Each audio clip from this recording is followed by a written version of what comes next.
Assalamualaikum warahmatullahi wabarakatuh. Saya Syifa Nur Latifah dari SI 4108 akan sedikit mereview tentang pengerjaan Codelabs 7.1 sampai 7.3. Nah, di 7.1 itu kita diminta membuat sebuah aplikasi async task. Jadi di aplikasi ini tuh nanti ada text view dan button, di mana text view-nya itu berisi message yang ingin ditampilkan, dan di sini ada button start task untuk mengubah message yang ada. Nah, untuk pembuatannya pertama-tama kita buat dulu project seperti biasa. Nah, di sini nama projectnya simple async task. Lalu kita sesuaikan layoutnya dengan yang ada di Codelabs tadi. Jadi tadi kan ada teks, kita menggunakan constraint layout agar memudahkan kita untuk melakukan drag and drop elemen-elemen yang kita gunakan. Nah, di sini kita menggunakan text view untuk menyimpan sebuah message yang tadi ada di Codelabs itu. Nah, juga kita menggunakan button untuk bisa melakukan pergantian message. Nah, di dalam buttonnya sendiri ada on click. On click-nya ini start task, dimana nantinya si on click ini akan dijadikan sebuah method di dalam main activity. Nah, saat layoutnya udah sesuai dengan yang dibutuhkan, udah sesuai dengan Codelabs, kita buat sebuah Java class baru namanya simple async task. Si simple async task ini tuh extend ke async task dan memiliki 3 parameter. Nah, di sini parameternya kenapa void? Karena di async task ini tuh dia nggak membutuhkan input type yang lain, jadi kita bisa menggunakan void. Terus kenapa ada string juga? Karena nanti tuh hasil dari si text view ini kan sebuah teks ya, jadi kita bisa menggunakan string. Terus bikin juga variabel mTextView, bikin konstruktornya juga. Terus habis itu di sini ada metode doInBackground. Kita ngegenerate random number antara 0 sampai 10. Jadi kan di antara 0 sampai 10 ada 11 angka kan. Di sini kita masukin angkanya. Terus di sini kita pakai try catch juga sesuai kondisi dari si ini. Terus di sini ada return buat nampilin message yang kita ingin tampilkan yang menggunakan text view tadi. Terus di sini ada method on post execute buat ngeget teksnya. Jadi kan buat ngeset teks. Jadi nanti tuh hasilnya mau apa di sini diset di sini di dalam method on post execute ini. Nah, terus kita buka main activity. Di dalam main activity, nah di dalam main activity ada variabel text state. Nah, kenapa ada text state? Karena di dalam aplikasi ini kita menggunakan metode onSave instance state. Nah, fungsi dari onSave instance state ini seperti yang sebelumnya untuk menetapkan nilai agar tidak berubah saat kita melakukan rotate atau perubahan lain terhadap device yang kita gunakan. Makanya di sini kita menambahkan variabel text state. Terus juga kita menambahkan variabel mTextView. Lalu seperti biasa di dalam sebuah main activity kan ada method onCreate ya. Di dalam method onCreate ini variabel yang sudah kita buat sebelumnya itu tambahin menggunakan findViewById untuk mendapatkan value yang ada di dalam layout yang sudah kita buat sebelumnya. Terus ada metode start task juga. Ini metode start task ini berasal dari ini button yang ada di layout. Nah, ini kan ada on click-nya start task kan. Di sini jadi sebuah metode di dalam main activity. Nah, di sini ada mTextView set text. Jadi kita mau ngeset variabel yang udah kita buat tadi sesuai dengan keinginan kita. Di sini karena di Codelabs mintanya tulisannya mapping, jadi kita tinggal sesuaikan aja. Di sini ambil resource-nya dari value dari string dari ini. Nah, terus di sini tambahin juga method execute karena method execute ini berfungsi untuk menjalankan method si start task tadi. Kalau misalkan method execute yang nggak ada, nanti si method start task pun nggak bisa jalan. Oke, tinggal dicoba di run di device masing-masing. Nah, jadi tampilannya kurang lebih seperti ini saat dijalankan di device. Jadi ada text view-nya, message yang kita inginkan, lalu ada button-nya juga untuk merubah message yang ada gitu. Nah, saat kita ngeklik buttonnya akan muncul tulisan mapping sampai muncul message yang ada. Diklik lagi nanti muncul lagi message yang baru dan seterusnya. Nah, kurang lebih seperti itu. Oke, selanjutnya untuk 7.2. Untuk 7.2 itu kita diminta membuat sebuah aplikasi Who Wrote It. Jadi sebenarnya untuk tampilan aplikasinya ini kurang lebih sama dengan aplikasi yang tadi yang sebelumnya di 7.1. Jadi di sini kita menggunakan text view, terus ada buttonnya juga, cuman di sini tambahannya ada edit text juga karena di sini kita bakal masukin manual book title. Di sini kan ada book title-nya. Terus di sini ada text view lagi di bawah button untuk menampilkan result dari si buku tadi. Nah, oh ya, jadi bedanya project yang 7.1 sama 7.2. Jadi di 7.2 itu kan kayak kurang lebih kita tuh bikin sebuah aplikasi pencarian judul buku kan. Jadi nanti kita nulisin judul buku yang ingin kita cari, terus saat kita ngeklik button search, nanti tuh bakal bakal mencari buku itu dan kalau misalkan emang bukunya ada, nanti bakal muncul di result itu. Nah, dari mana nyarinya? Nah, di bagian 7.2 ini kita akan menyambungkan dengan Google API. Jadi di dalam Google API kan ada database buku-buku tertentu. Nah, kalau misalkan emang buku yang kita cari itu ada di dalam database, nanti akan ditampilkan di dalam result menggunakan text view. Seperti itu. Nah, untuk pembuatannya seperti biasa kita bikin dulu project baru. Di sini nama projectnya Who Wrote It. Terus kita bikin dulu layoutnya sesuai dengan Conlabs tadi. Nah, di sini pertama-tama ada text view buat tadi nulisin deskripsi dari aplikasinya, deskripsi perintahnya. Terus di sini kita tambahin edit text buat kita input judul buku yang ingin kita cari. Terus buttonnya untuk search bukunya. Terus ada text view, ada dua text view di bawah button. Itu text view yang pertama untuk nampilin judul buku hasil dari searchingnya.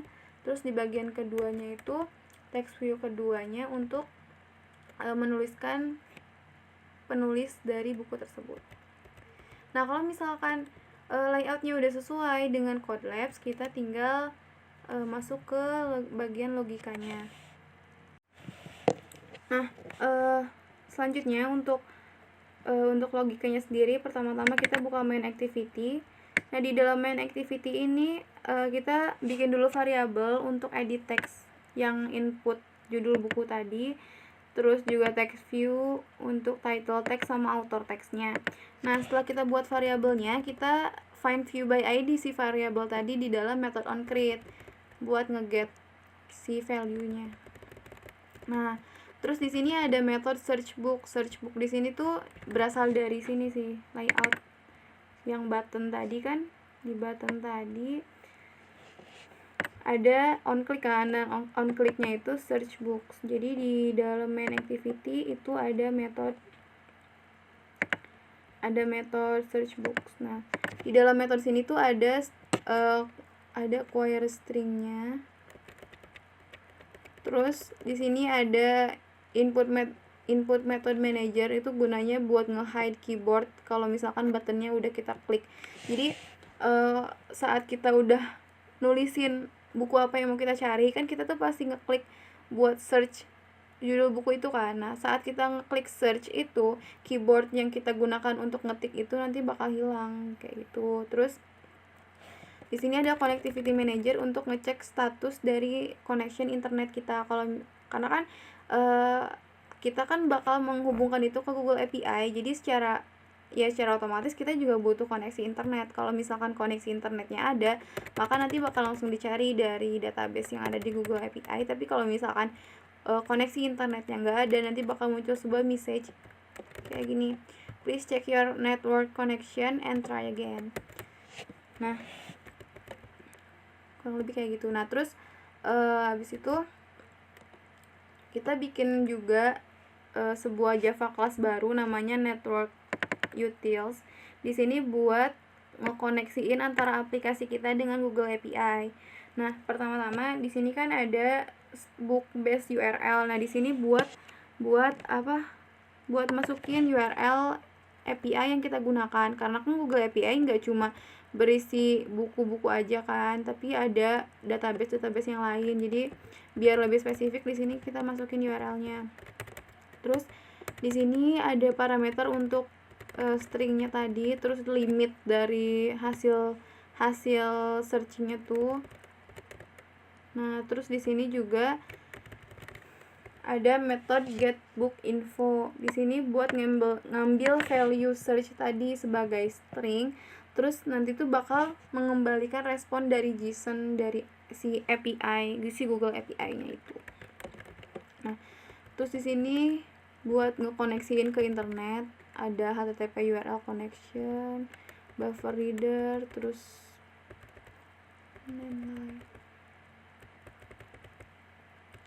Oke.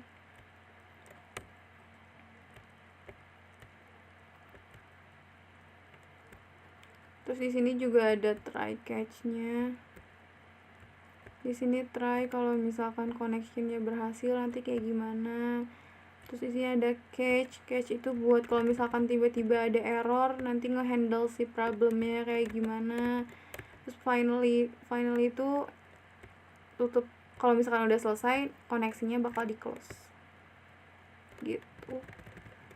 Terus di sini jangan lupa tambahin juga return book JSON string buat buat ngembaliin value dari si book JSON stringnya itu, biar nanti bisa ditampilin juga di aplikasi kita.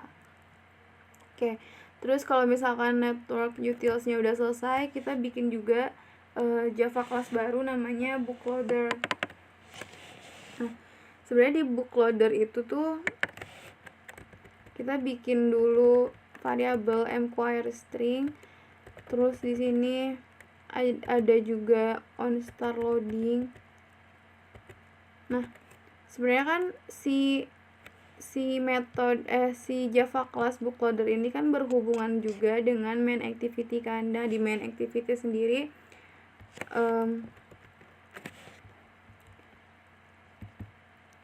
nanti tuh di main activity tuh bakal ada loadernya juga. Nah, di sini bakal ngehubungin si loadernya. Di sini on create loader buat ngeinstansiasi si loadernya ini.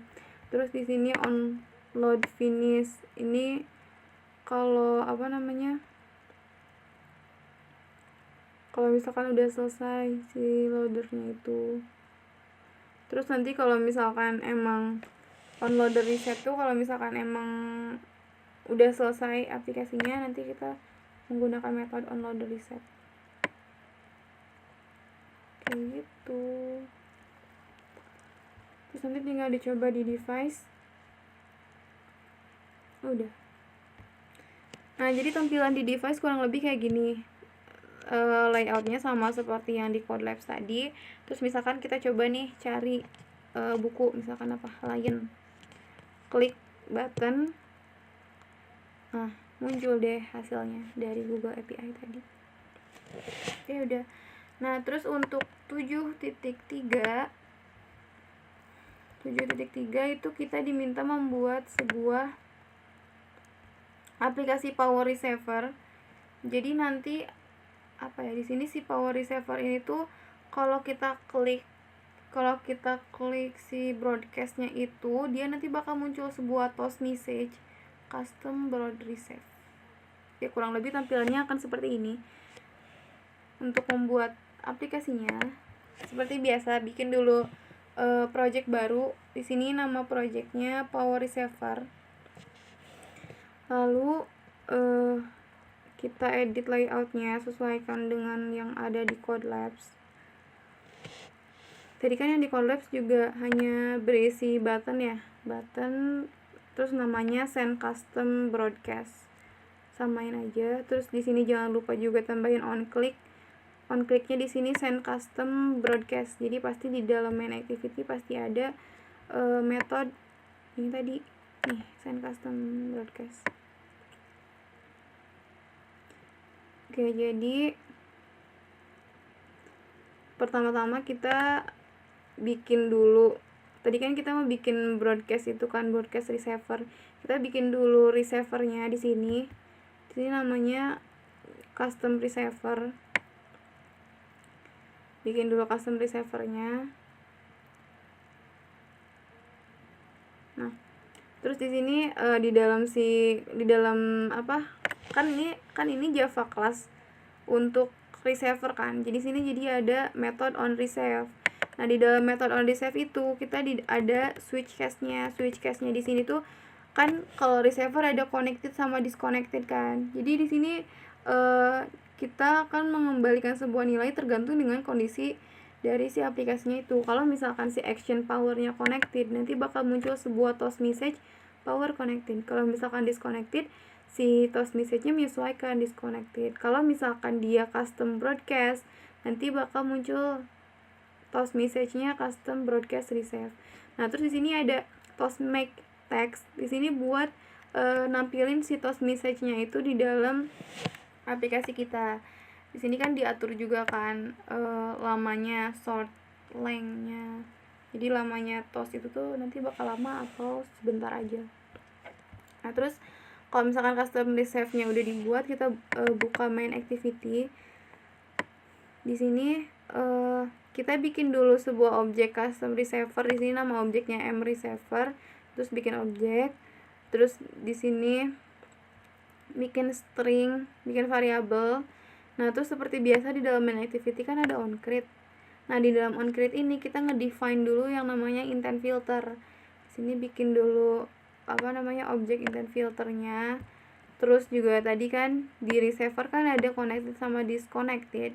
Di sini kita si objek intent filter ini tuh ditambah add actionnya buat connected sama disconnected. Habis itu di register. Nah, terus ada method send custom broadcast. Ini tuh si metode yang berasal dari on click button yang ada di layout tadi kan.